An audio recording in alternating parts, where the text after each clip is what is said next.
senin ad günündür ayana.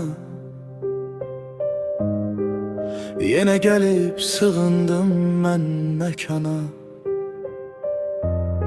Şamları tek üfürürəm bu gece. Ağlayıram gizlice ve sessizce. Kaş sağ olaydın, kapını açaydın. Yine eve isti nuru saçaydın. Quru bir təbrikim qalıb əlimdə. Adın fəğan edir hər an dilimdə. Sensiz keçən neçənci ad günündür.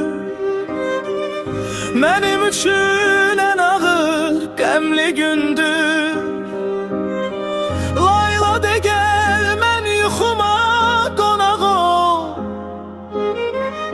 Bu dünyada sən mənim üçün mayak ol.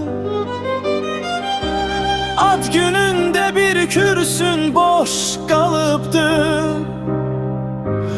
Evimizi duman həsrət alıbdır.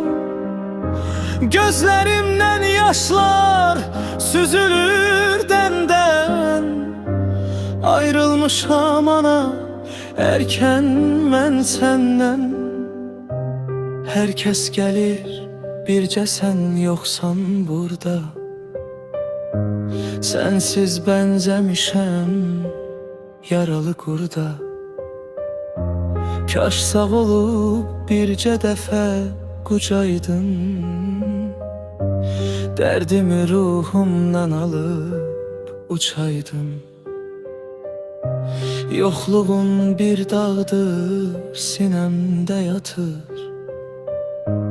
Hər xatirən mənə bir dastan satır. Ad günün mübarək cənnətdəki mələyim. Sensiz heç vaxt şirin olmadı diləyim. Bugün göylər təmiz, göylər başqadır.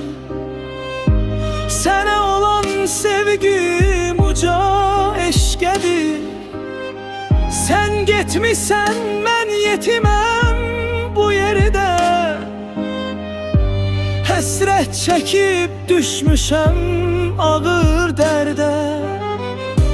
Məzarının üstə güllər düzmüşəm. Mən hər kəsdən, hər ümiddən küsmüşəm. Kaş sağ olaydın əllərini öpəydim. Ayağının torpağına çəkəydim. Ruhun şad olsun ay canım anam. Sensiz keçən hər günümə mən yanam.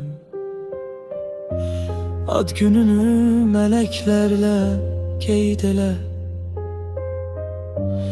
Məndən də o dünyada